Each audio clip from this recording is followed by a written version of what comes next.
Bienvenidos nuevamente. Hemos cantado, nos hemos saludado y qué gozo saber que el Señor está en nuestro medio. En esta tarde yo les invito a que abran por favor sus Biblias. En la carta del apóstol Pablo a los Colosenses, en su capítulo número 3, versículos del 5 al 11, eso es lo que nosotros vamos a estar considerando en esta tarde. Capítulo 3 de la carta del apóstol Pablo a los romanos.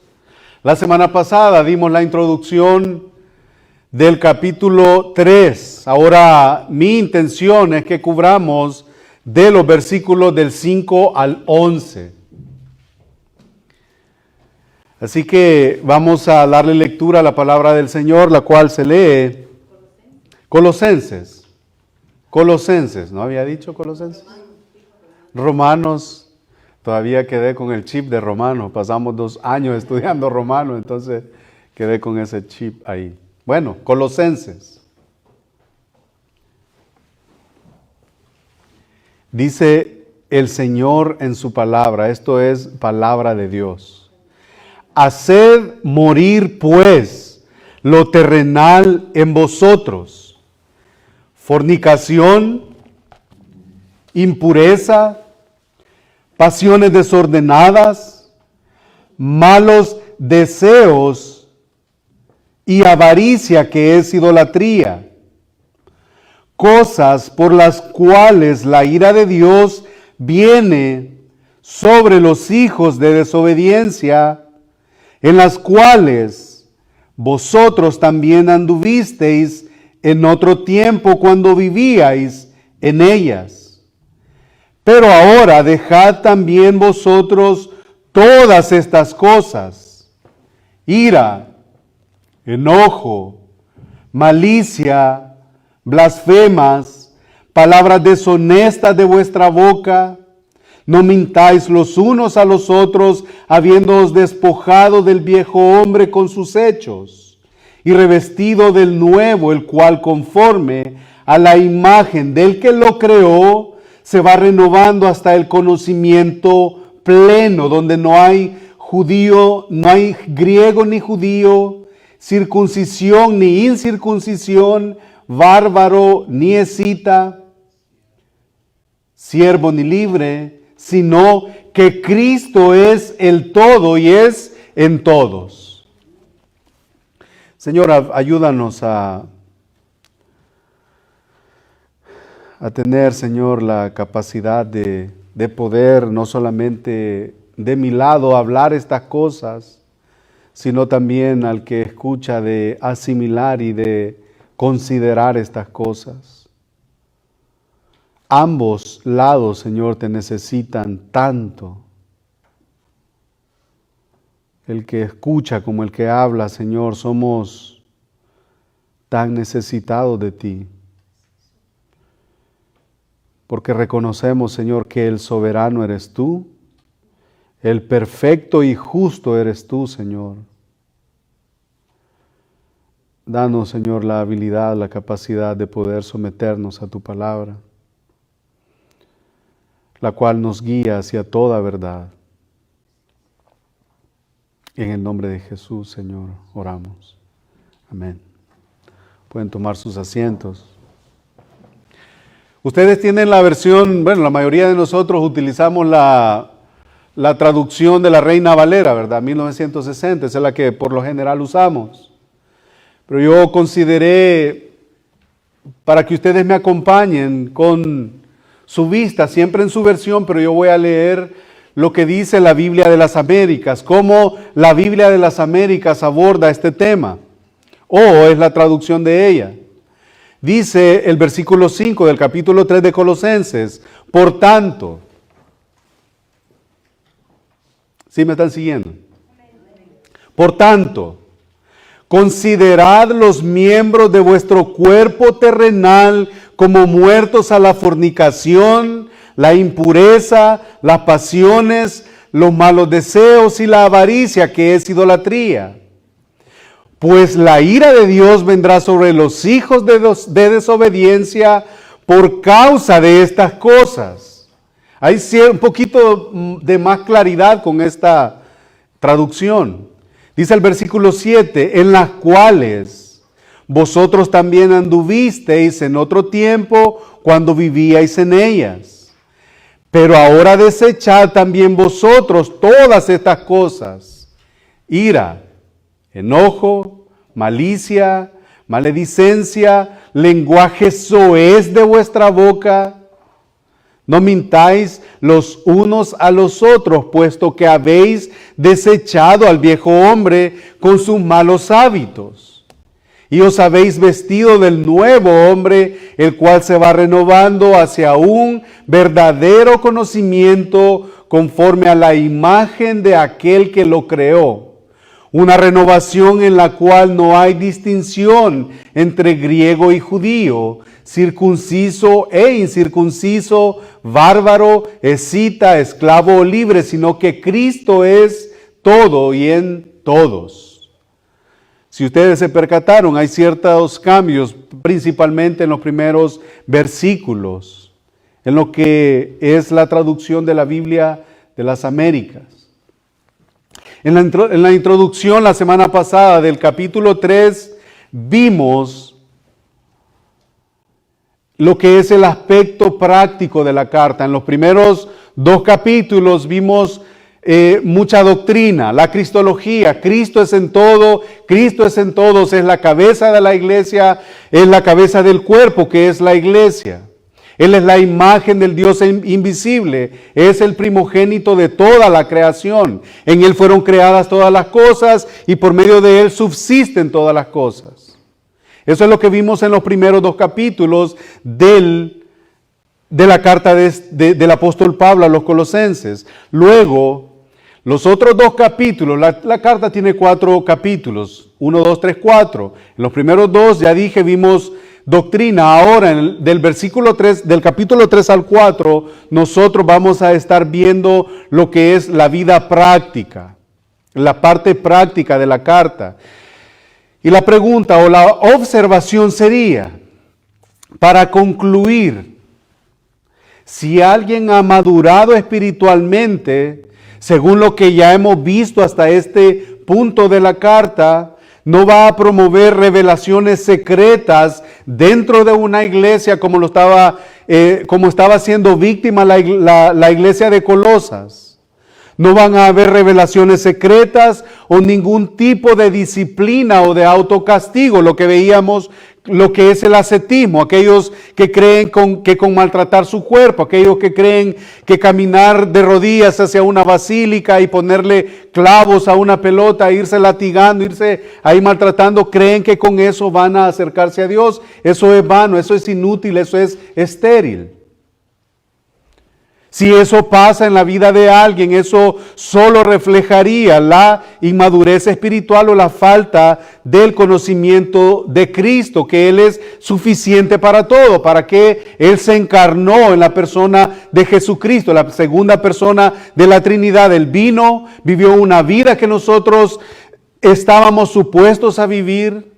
Sufrió una muerte que nosotros estábamos supuestos a morir, pero Él vino, Él pagó en rescate por nuestros pecados. Ahora nosotros somos justificados a través de su muerte y vivificados a través de su resurrección.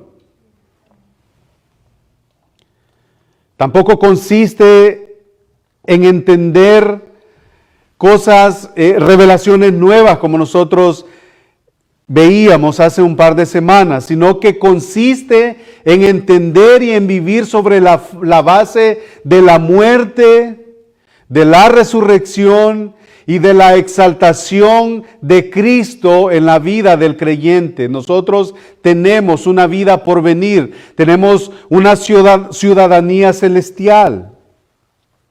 Y en los capítulos, en estos 2 capítulos, el apóstol ha escuchado un buen reporte de esta iglesia de Colosas, de estos hermanos. Epafras ha traído este reporte en cuanto a la fe de ellos. Pablo ha rogado a Dios que ellos sean llenos de todo conocimiento y de toda sabiduría espiritual. Luego los ha exhortado a estos colosenses a no dejarse gobernar ni guiar por hombres que estaban tratando de introducir estas falsas enseñanzas, de que podían acercarse a Dios a través de esfuerzos humanos. Eso nosotros lo vimos que era legalismo. Legalismo tenía que ver con algo que le decían, si no hacen estas cosas, no pueden entrar en el reino de Dios. Y eso es básicamente lo que hacían los fariseos. A través tampoco de revelaciones únicas o de revelaciones secretas, que se conoce también como el misticismo, revelaciones místicas. O tampoco a maltratar sus propios cuerpos a través de la autonegación, a través de del duro trato al cuerpo, conocido también como el ascetismo. Así que a partir del capítulo 3, en donde el apóstol parte con la parte práctica de la carta, en la sección de los versículos 1 al 4 que estuvimos estudiando la semana pasada, él les ha recordado que ellos ya han muerto en Cristo. Si usted va conmigo en el versículo 1 del capítulo 3, él les dice, si pues habéis resucitado con Cristo, debe de haber algo que a ellos los motive, que los mueva, y sería buscar las cosas de arriba. Buscad las cosas de arriba. ¿Por qué? Donde está Cristo sentado. Les dijo en esa ocasión que en virtud de todo lo anterior, su vida está escondida con Cristo en Dios. Y el significado de esta expresión no es poca cosa, no es algo que un verdadero creyente tiene que tomar a la ligera. Estar escondido en Dios, eso significa que nosotros no solamente tenemos una salvación asegurada, sino que hay una parte implícita en que nosotros tenemos que buscar las cosas de arriba, y eso significa morir a lo terrenal. Y como dijimos, tampoco se promueve el hecho de que nosotros vamos a estar esperando que todo nos caiga del cielo, porque tampoco es así. Lo que el apóstol Pablo dice, que el que no trabaja, tampoco coma. No vamos a llegar a una interpretación errada de eso. El versículo 1 dice que los creyentes tienen una vida espiritual común con el Padre y con el Hijo. Que el mundo que es inconverso no puede entender todas las bendiciones incluidas en la salvación. También que los creyentes tienen asegurada la eternidad, protegidos por cualquier ataque del enemigo, y tiene acceso a todas las bendiciones espirituales en Cristo Jesús. Ahí hay varias citas que yo por causa de tiempo no las voy a mencionar. Así que la semana pasada nosotros vimos las señales de una vida resucitada en el versículo 1 del capítulo 3, donde Cristo está sentado a la diestra de Dios. La responsabilidad de una vida resucitada, eso quiere decir que nosotros tenemos que buscar las cosas de arriba. Hay una responsabilidad que nosotros tenemos como hijos de Dios. También vimos que la fuente de una vida resucitada, nosotros la tenemos. ¿Por qué? Porque donde está Cristo sentado a la diestra de Dios. Y por último veíamos la razón de una vida resucitada. Porque habéis muerto en el versículo 3:3, porque habéis muerto y vuestra vida está escondida en Dios. El fin de una vida resucitada en el versículo 4 también veíamos cuando Cristo se manifieste, nosotros también vamos a ser manifestados en gloria. Eso es lo que vimos la semana pasada. Y he hecho un breve repaso con respecto a eso. Así que en la sección que hemos leído en esta tarde, del versículo 5 al 11, ahora Pablo exhorta a los fieles de Colosas que no se dejen gobernar por el pecado que ya ha perdido derecho en contra de ellos. Esta es la enseñanza que encontramos en el capítulo 6, versículos del 6 al 12 de la carta del apóstol Pablo a los romanos. El pecado ya ha perdido señorío sobre todo hijo de Dios, sobre todo verdadero creyente. Dice Romanos 6, del 6 al 12. Sabiendo esto, que vuestro viejo hombre ya fue crucificado juntamente con él para que el cuerpo del pecado sea destruido, a fin de que no sirvamos más al pecado. Porque el que ha muerto al pecado ha sido justificado del pecado. Y si morimos con Cristo, creemos también que también viviremos con Él. Sabiendo que Cristo, habiendo resucitado de los muertos, ya no muere, la muerte no se enseñorea más de Él. Porque en cuanto murió al pecado, murió de una vez por todas, mas cuanto vive, para Dios vive. Así vosotros consideraos muertos al pecado, pero vivos para Dios en Cristo Jesús, Señor nuestro. Y el versículo 12 dice, no reine pues el pecado en vuestro cuerpo mortal. Esa es la misma palabras, el mismo argumento que Pablo está diciendo en la carta del apóstol Pablo a los Colosenses, en el capítulo 3, no reine pues el pecado en vuestro cuerpo mortal, de modo que le obedezcáis en sus concupiscencias. Entonces, lo que nosotros estamos viendo es, y el tema de mi sermón en esta tarde es mortificando el pecado. Que no se dejen gobernar, sino por el contrario. Es hora de ir dándole muerte, es hora de irlo crucificando, mortificando. Romanos 8:13, porque si vivís conforme a la carne, moriréis. Mas si por el Espíritu hacéis morir las obras de la carne, entonces viviréis. Entonces, una pregunta de aplicación a esta altura.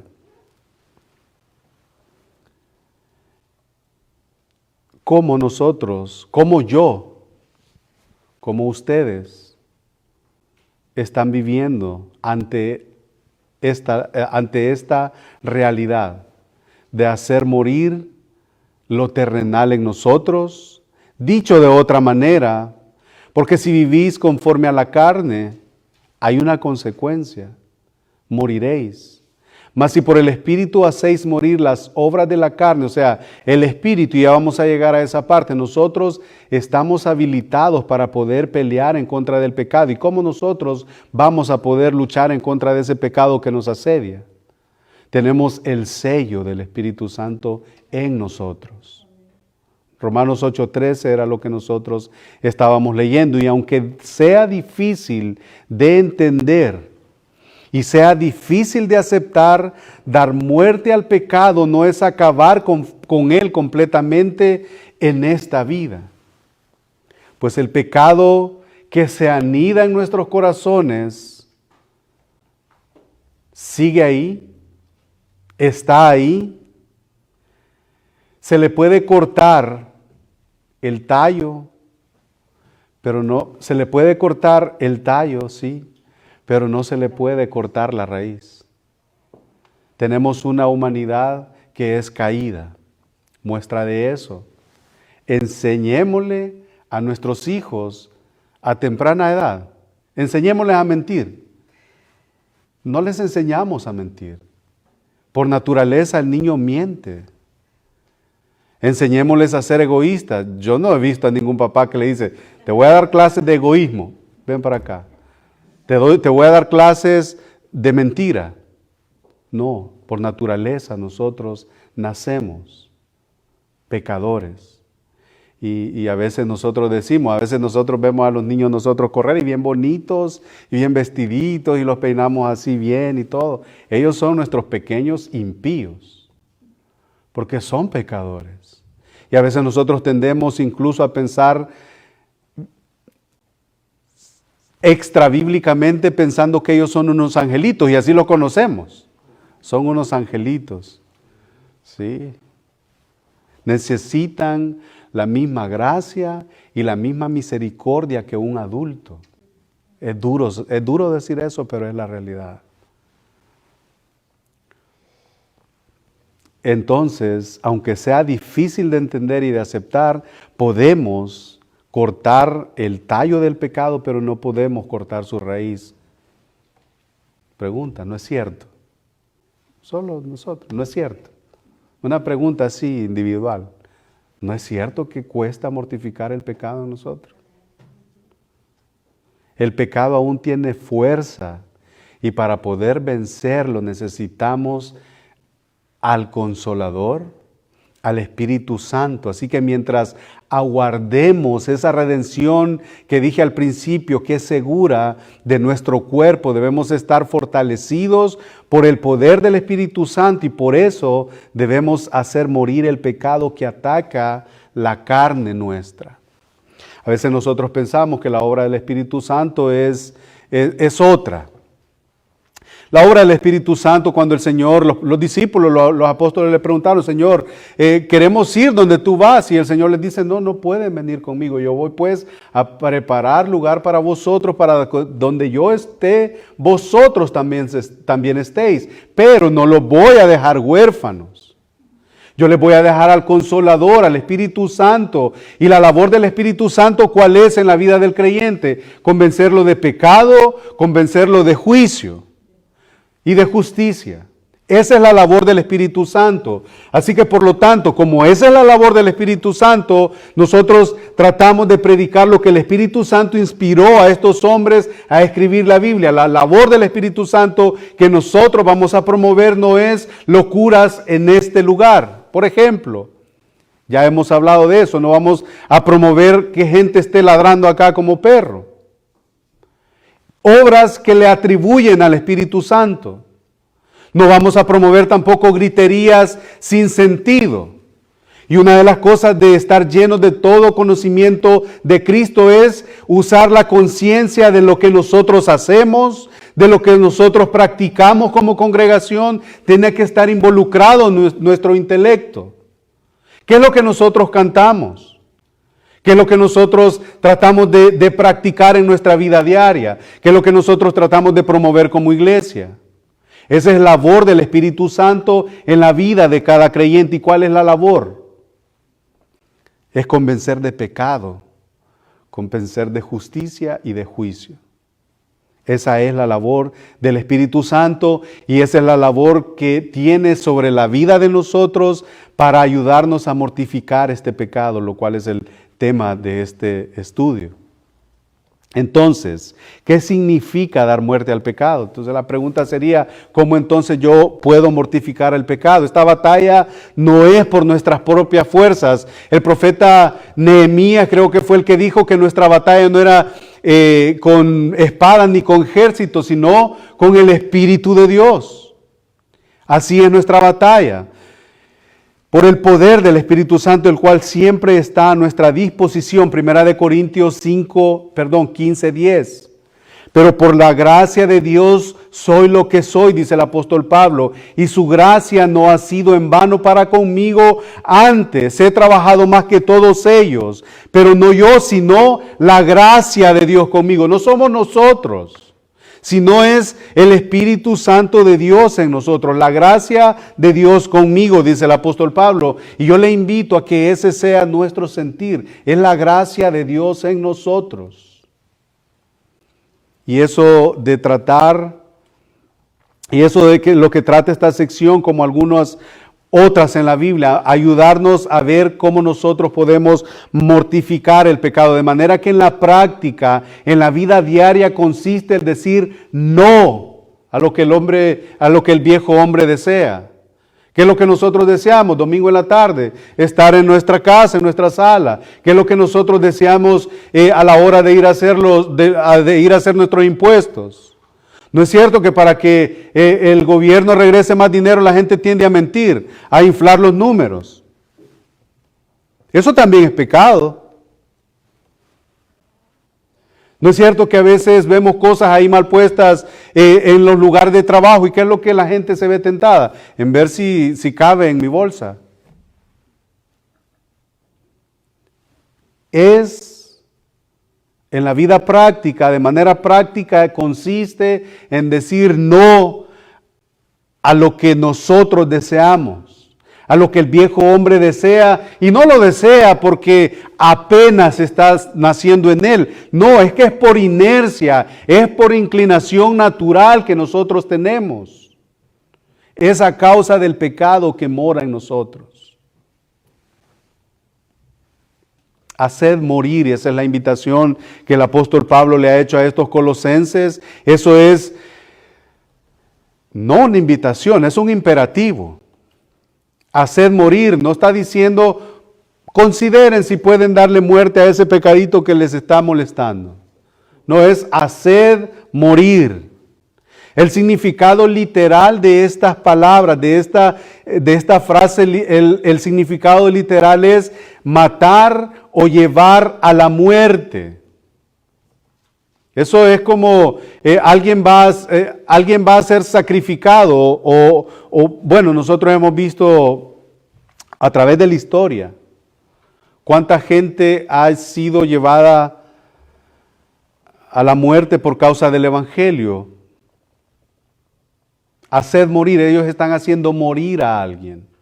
Ellos están llevando a la muerte a alguien, están matando a alguien y ese es el significado. Entonces debemos de tomar una decisión radical en contra del pecado. Haced morir pues lo terrenal en vosotros. Leía una parte de un puritano de nombre Richard Baxter. Con respecto a esto dijo lo siguiente, leo y cito, trate el pecado como él lo trata a usted. No se compadezca de él así como él no se compadece de usted. Trátelo como se trata a un asesino. Hágalo morir antes que él lo haga morir a usted. Algunos interpretan estos textos, hacer morir el pecado, también se van a otro extremo. Hubo un reformador, de nombre Orígenes, que al leer en el Evangelio de Mateo, hablando acerca de estas cosas, Mateo 5, 29 y 30, Mateo 18, 18, Mateo 19, 12, dice que cuando, si un ojo te es ocasión de caer, córtalo de ti, sácalo de ti. Y eso cualquiera podría llevar a la mala interpretación de llegar a la casa y bueno, ¿con qué me lo saco? ¿Con qué me lo saco? Y no es así, no es una promoción de automutilación, porque entonces también estaríamos cayendo en el ascetismo, ¿no es cierto? En donde creer que nosotros por las flagelaciones corporales, nosotros nos vamos a acercar a Dios. No es así. Entonces, este hombre, leyendo la parte de los que se mutilaban, de los eunucos, él voluntariamente, antes de poder llegar a una conclusión correcta, una interpretación correcta de la Escritura, dice la tradición que este hombre Orígenes, él terminó su vida castrado, o sea, se amputó.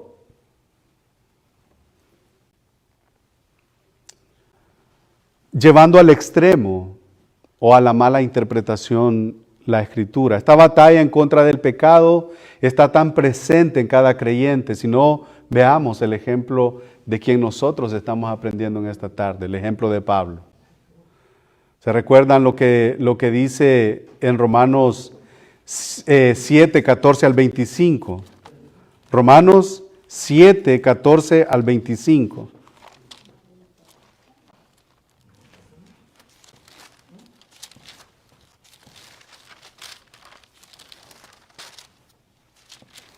Mira lo que dice Pablo.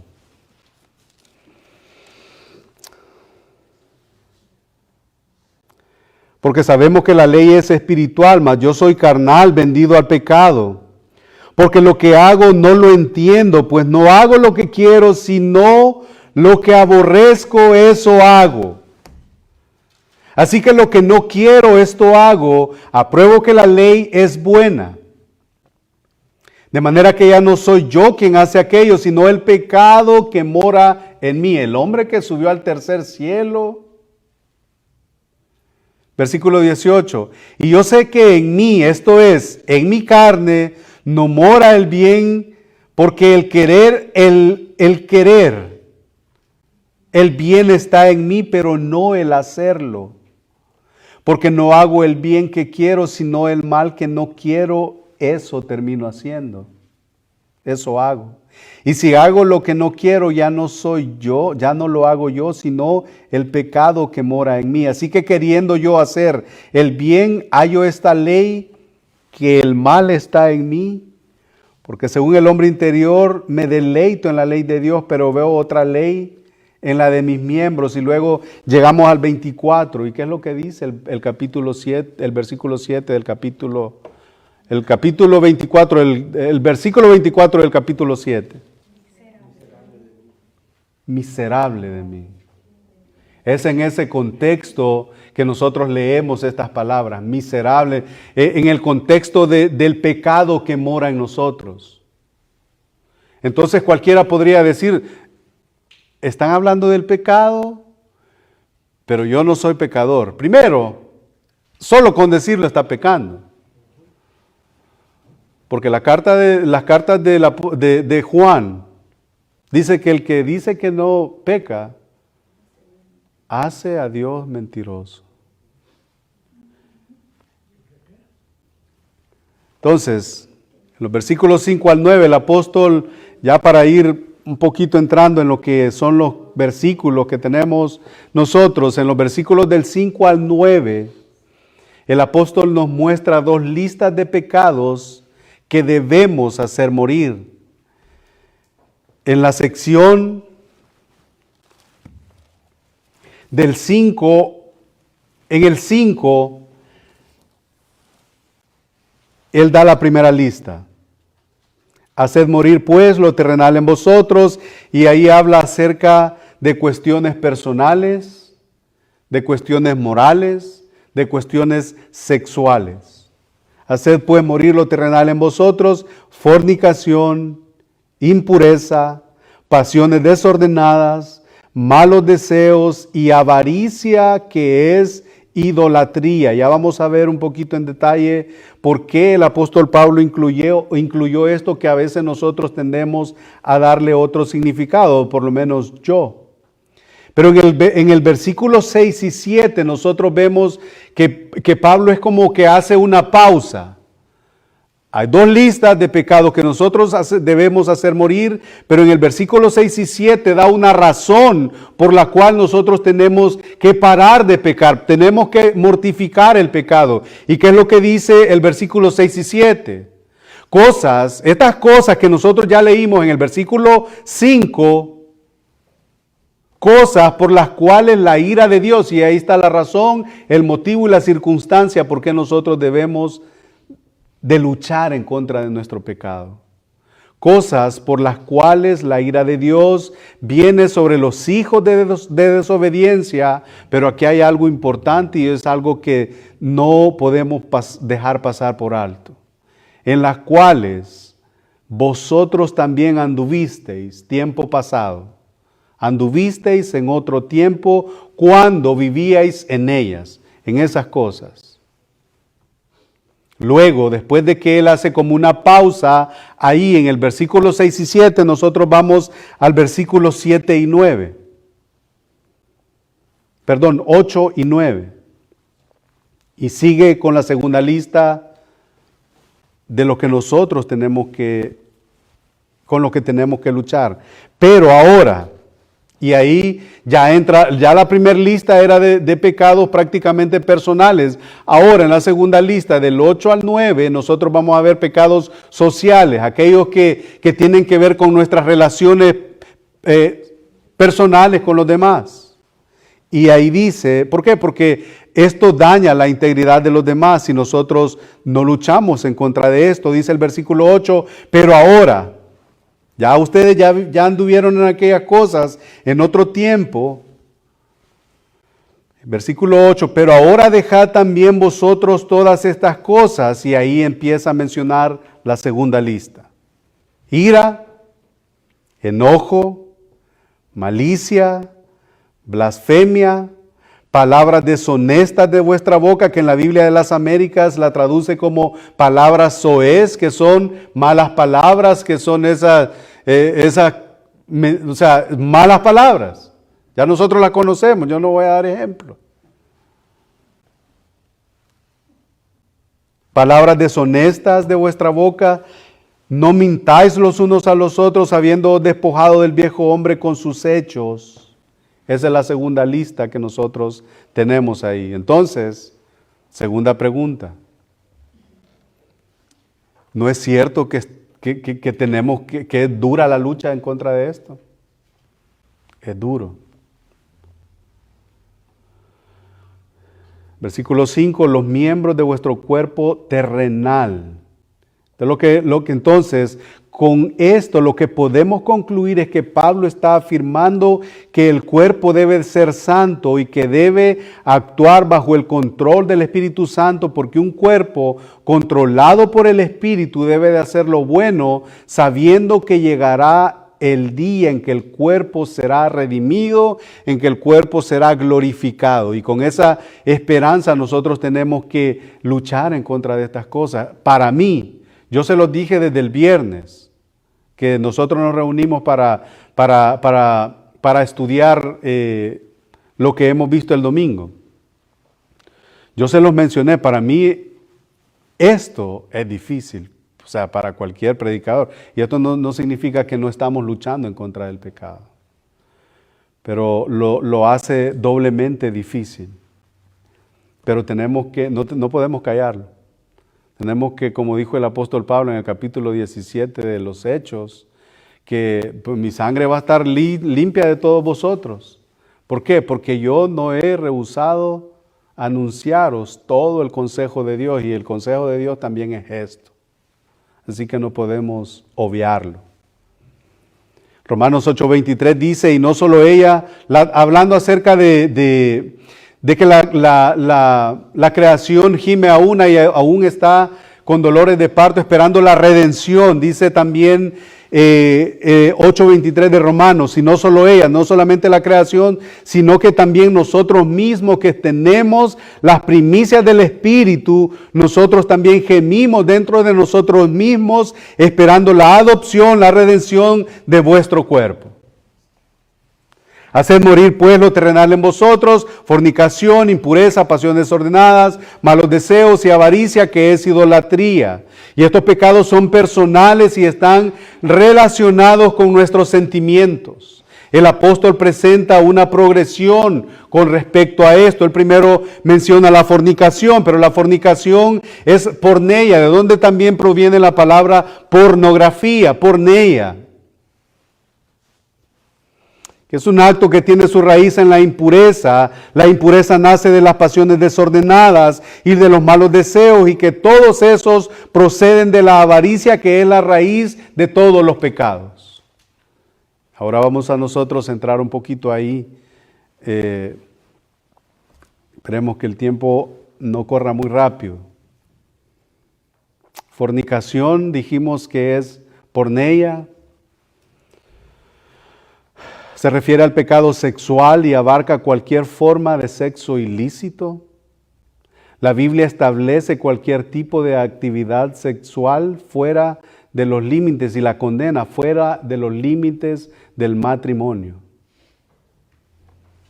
En Hechos leemos que fue ordenado a los creyentes gentiles a que se apartaran de toda fornicación. Si quiere anotar unas citas ahí, Hechos 15:20, Hechos 15:29, Hechos 21:25, hablando acerca de lo que los creyentes se les ha ordenado o se nos ha ordenado a apartarnos de toda fornicación. De hecho, la fornicación encabeza la lista de las obras de la carne en Gálatas 5:19. ¿Qué es lo que dice Gálatas 5:19? Y manifiestas son las obras de la carne. ¿Qué son?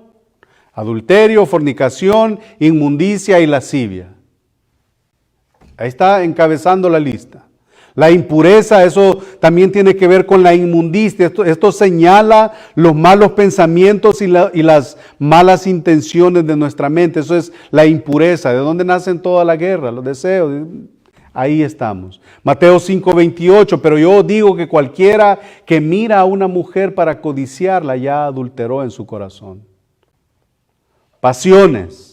Estos se concentran en el cuerpo, las pasiones desordenadas, los malos deseos, estos se concentran en la mente, como ya dijimos, y ahora llegamos a la avaricia. Pablo la menciona porque es donde se desprenden todas las que él menciona anteriormente. Es la raíz de donde nacen todos los pecados morales. La avaricia procede de dos palabras griegas, es pleón, que significa más, y exo, que significa tener, o sea, tener más. Eso es avaricia, tener más. Que en resumidas cuentas es el insaciable deseo de tener más y de tener lo que es prohibido. La avaricia. Pleón, más, exo, tener, o sea, de tener más. El deseo insaciable de tener más y de tener lo que es prohibido. Y que en consecuencia, cuando se ponen todos los deseos egoístas por encima de la obediencia a Dios, entonces se cae en la idolatría. Por eso un comentarista de nombre William Barclay dijo acerca de la avaricia. La avaricia es la raíz de todos los pecados. Es un pecado que se extiende en muchas áreas. Si se trata del deseo por tener dinero, lleva al robo. Si es el deseo por el prestigio, eso es pernicioso, o sea, es perjudicial. Si es el deseo de poder, conduce a la cruel tiranía, es lo que hacen los políticos. Si es el deseo por una persona, conduce al pecado sexual. Fin de la cita. Entonces la avaricia es la raíz de todos los pecados que nosotros podemos tener en nuestra mente, y es cierto. Si nosotros queremos tener dinero y no nos alcanza lo que nosotros ganamos en el trabajo o alguien, entonces ¿a qué se va a ver tentado? A robar.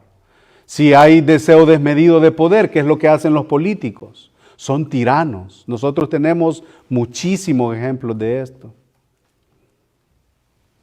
Así que el concepto bíblico referente a todas estas cosas que Pablo resume, nosotros lo vemos en Primera de Tesalonicenses 4:3. Pues la voluntad de Dios es vuestra santificación, que os apartéis de la fornicación. Ahí está. Primera de Tesalonicenses 4:3. Así que razones para hacer morir, para mortificar el pecado. Ya nosotros vimos la lista, ahora ya nosotros también vemos la pausa o el cambio de ritmo que hace Pablo en la carta, cómo la va conduciendo. Antes de mencionar dos listas, él en el interín hace un por qué nosotros tenemos que hacer una pausa y pensar cómo nosotros podemos luchar y lidiar en contra de todas estas cosas. El versículo 6 dice: cosas por las cuales la ira de Dios viene sobre los hijos de desobediencia, en las cuales vosotros también anduvisteis en otro tiempo cuando vivíais en ellas. ¿Vivíais en ellas o vivimos en ellas? ¿Dónde estamos nosotros? Pablo les escribe a los romanos en el capítulo 1, versículo 18. Porque la ira de Dios se revela desde el cielo contra toda impiedad e injusticia de los hombres que detienen con injusticia la verdad. Y ya que el no creyente se niega a creer en Dios, es por eso que dice Juan 3:36, el que cree en el Hijo tiene vida eterna, pero el que rehúsa creer en el Hijo no verá la vida, sino que la ira de Dios está sobre él. Esto es duro. La ira de Dios está sobre él. El que cree en el Hijo tiene vida eterna. Hermanos, nosotros hemos confesado nuestra debilidad, nuestra bancarrota espiritual delante de la justicia de Dios, ¿no es cierto? Entonces, si es así y si ha sido así, la ira de Dios no está sobre usted. Pero si alguien que escucha acá o si alguien que escucha a través desde lo que se promueve, de los medios que tenemos, si hay alguien que se rehúsa a creer en Dios, en el Hijo de Dios, no verá la vida, sino que la ira de Dios descansa sobre él, reposa sobre él. Romanos 2:5, la palabra de Dios sigue diciendo y dice acerca del inconverso, pero por tu dureza, Romanos 2:5, pero por tu dureza y por tu corazón no arrepentido, atesoras para ti mismo ira para el día de la ira y de la revelación del justo juicio de Dios. Romanos 2:8, pero ira y enojo a los que son contenciosos y no obedecen a la verdad, sino que obedecen a la injusticia. Ahí está ira por todos lados. Encontramos amor por todos lados, a través de todas las páginas de la Escritura, desde la primera hasta la última, amor por todos lados. Pero también encontramos justicia por todos lados, ira por todos lados. Pero amor y justicia es para aquellos que no rehúsan creer en el Hijo de Dios. Pero ira para aquel que vive de espaldas a Dios. Así que el pecado acarrea ira, no bendición. Nunca trae una verdadera felicidad. El apóstol Pablo, siempre hablando acerca de los creyentes alejados de todo pecado, dice otra vez en su primera carta a los Colosenses en el capítulo 1, versículos 9 y 10, porque ellos mismos cuentan de nosotros la manera en la que nos recibisteis y cómo os convertisteis de los ídolos, o sea, de la idolatría, de la avaricia, de la idolatría a Dios para servir al Dios vivo y verdadero y esperar de los cielos a su Hijo, al cual resucitó de los muertos, a Jesús, quien nos libra de la ira venidera. Y ahí se desprende la vez pasada, no voy a entrar ahí, pero la vez pasada estábamos hablando acerca de que si la iglesia va a pasar la tribulación o no. Muchos hablan de esto, si la iglesia va a pasar la tribulación o si va a ser en medio de los 7 años, si va a haber 3 años y medio y 3 años y medio, si va a haber un tiempo intermedio, ¿qué es lo que va a pasar ahí? Hermanos, sea como sea si va a haber antes o después o como sea, si no estamos preparados, no nos sirve abrazar eso, no nos sirve querer escarbar ahí. Lo que nos tiene que importar es cómo nosotros estamos delante de la justicia de Dios. Porque puede haber tribulación o no puede haber tribulación. Si se arrepintió, pueda que no la vea. Pero si no se arrepintió, la va a ver antes o la va a ver después, pero la va a ver. Eso es duro. Luego ahí mismo en la primera carta del apóstol Pablo a los tesalonicenses, en el capítulo 5, versículo 9, porque no nos ha puesto Dios para ira. Y otra vez, otro argumento para saber que nosotros no pasaríamos la tribulación. Esa es mi posición. La iglesia es arrebatada antes de la tribulación. Aquí me estoy metiendo a escatología. No quiero hablar de eso. Pero para mí no es porque me convenga, sino que para mí la iglesia no pasaría la tribulación porque estamos nosotros leyendo en Primera de Tesalonicenses y esperar de los cielos a su Hijo, el cual resucitó de los muertos, a Jesús, quien nos libra de la ira venidera. ¿Y qué es lo que va a suceder durante este tiempo de tribulación? Ya la misma palabra lo dice, tribulación. Ahora en el 5:9 dice, porque no nos ha puesto Dios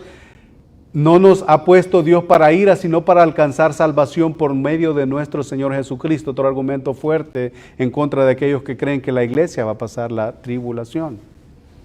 La palabra de Dios no está diciendo que si el creyente que peca va a experimentar la ira terrible de Dios. Como cristianos, todavía como creyentes, nosotros seguimos pecando. Lo hacemos. Ahora, ¿nos sentimos cómodos con seguirlo diciendo y haciendo? Sería la pregunta. La palabra de Dios no está diciendo ni está promoviendo que el creyente que peca va a experimentar la ira terrible de Dios. Por el contrario, y esto debe de servir de ánimo para nosotros, más bien está afirmando que si usted y yo estamos unidos a Cristo, los que son de Cristo han sido unidos con Él y permanecen en Él, unidos con Él, que le aman, que le sirven, es un hecho que no van a desear participar de estos actos y pensamientos que sí corresponde a aquellos que viven negando y de espaldas a Dios y que experimentarán la ira de Dios. ¿Cómo nosotros vivimos entonces ante esta realidad? Aunque nosotros seguimos pecando, estamos unidos con Él, permanecemos en Él, vivimos amándole a Él y vivimos sirviéndole a Él. Para terminar, aunque todo creyente ha sido librado de la ira de Dios, estamos sometidos a una disciplina. Esto hay que hablarlo también. A veces en la iglesia, yo escuchaba esta semana, escuché a alguien decirme de que, estaba leyendo un artículo acerca de las muestras, y esto a mí me lleva también a meditar como nosotros estamos llevando el ministerio. Porque si nosotros somos una iglesia en donde todo es amor de Dios y todo es misericordia de Dios y todos son bienvenidos y vengan dos hombres agarrados de la mano o dos mujeres agarradas de la mano, eso es pecado y es abominación delante de Dios, le guste o no, a quien le guste. Y nosotros tenemos que denunciar eso. Entonces, si una iglesia solo habla de amor y de todas estas cosas, está fallando y no está llevando a cabo la labor de una manera fiel. Porque si es cierto que es amor, también Él es fuego consumidor. ¿Se recuerdan? Aunque todo creyente verdadero ha sido librado de la ira de Dios, estamos sometidos a su disciplina. Y esto es lo que el autor de la carta a los Hebreos dice en el capítulo 12, versículos 5 y 6. Y habéis ya olvidado la exhortación que como a hijos se os dirige diciendo: Hijo mío, no menosprecies la disciplina del Señor, ni desmayes cuando eres reprendido por Él. Porque el Señor al que ama disciplina y azota al que recibe por hijo. Entonces, al final de cuentas, Dios siempre va a reaccionar contra el pecado. Se trate de un inconverso o se trate de un hijo que pecó. Siempre va a reaccionar. ¿Por qué? Porque Él es un Dios santo. Él es un Dios santo. El no creyente sufrirá la ira eterna de Dios, pero el creyente va a experimentar una disciplina amorosa. Y eso es lo bueno del Evangelio. Eso es lo bueno del Evangelio, es la maravillosa verdad del Evangelio. Al final, todo pecado traerá consecuencias para el creyente y para el no creyente.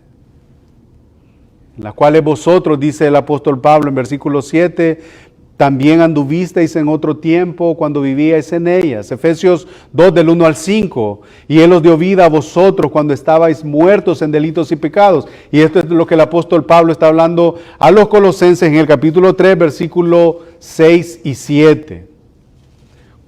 En las cuales también vosotros anduvisteis en otro tiempo cuando vivíais en ellas.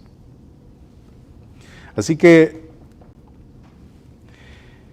hemos visto la primera lista de las cosas que nosotros como iglesia, como creyentes individuales, tenemos que hacer morir. Hacer morir. Como hijos de Dios tenemos cuánto derecho nosotros tenemos delante de Dios. Él nos ha dado vida juntamente con Cristo, nos ha resucitado, nos ha traído a vida, nos ha adoptado en su familia. Hay una promesa eterna que nosotros vamos a estar en la gloria con Él. Hay muchas bendiciones que vienen de Él. Isaías 1:18, venid luego, dice Jehová, y estemos a cuentas. Y esa es la maravillosa verdad del Evangelio. Venid luego, dice Jehová, y estemos a cuentas. Si vuestros pecados fueren como la grana, como la nieve, serán emblanquecidos. Y si fueren rojos como el carmesí, vendrán a ser como blanca lana. Venid luego, dice el Señor, y también como lo dice el autor a los Hebreos, por tanto, si oyereis hoy su voz, no endurezcáis vuestros corazones. ¿Cómo nosotros estamos viviendo ante esta realidad? Yo tengo mis propias preguntas e internamente mis propias respuestas. Vaya a su casa, medite en estas cosas y saque sus conclusiones. Si hay algo que hay que corregir, venid luego, dice Jehová, y estemos a cuentas. Y si hay algo que ustedes están luchando y que están saliendo victoriosos en contra de un pecado, de esta primera lista que hemos visto, démosle gloria a Dios porque no es con nuestras fuerzas, sino es en el poder del Espíritu de Dios. Y pidámosle y rogámosle que podamos seguir luchando en contra de esto. Amén. El Señor les bendiga, hermanos. Esto es la palabra de Dios, no son mis palabras. Oremos. Señor, te damos las gracias porque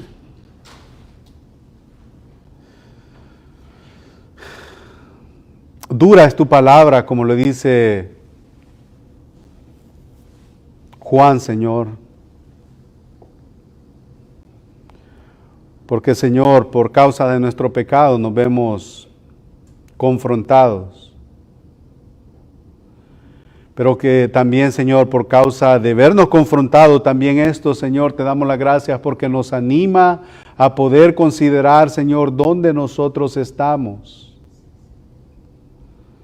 Y si nosotros consideramos dónde estamos y sabemos que lo que nosotros amamos, tú lo aborreces, entonces eso debe de movernos, Señor, a amar lo que tú amas y a aborrecer lo que tú aborreces. Y es por eso que es de beneficio para nuestras almas, nos exhorta, pero también nos anima y nos consuela saber que tenemos un Dios que se compadece de nosotros, que fue tentado en todo, pero que fue sin pecado. Señor, ayúdanos a vivir con miras en la eternidad y ayúdanos, Señor, a mortificar, a hacer morir lo terrenal en nosotros, Señor. Permite, Señor, que cada uno de nosotros, incluidos todos, Señor, el que habla, el que está sentado, incluidos todos, y aún si hay alguno que está escuchando, Señor, o que va a escuchar, también, Señor, que pueda meditar en tu palabra, lo que tu palabra dice, y pueda, Señor, arrepentirse de su pecado o rogarte para que tú le puedas seguir dando fuerzas, para que su vida pueda ser renovada y siga siendo renovada, Señor. Gracias nosotros te damos por la oportunidad que nos has dado de meditar en tu palabra. Gracias, Señor, porque nos has librado de la ira venidera. Y, Señor, si hay algo que debe de ser corregido en nosotros, Señor, ayúdanos a ver esos puntos ciegos que nosotros no somos capaces de ver por causa de nuestro propio pecado.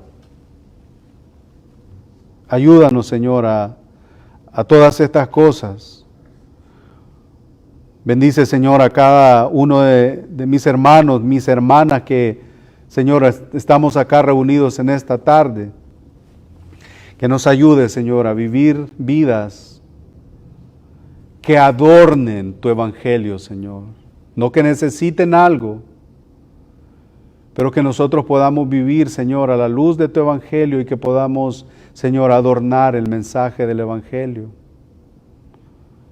Porque te lo pedimos, Señor, para tu honra y tu gloria, por los méritos de tu amado Hijo Jesucristo. Amén. Amén. Dios les bendiga.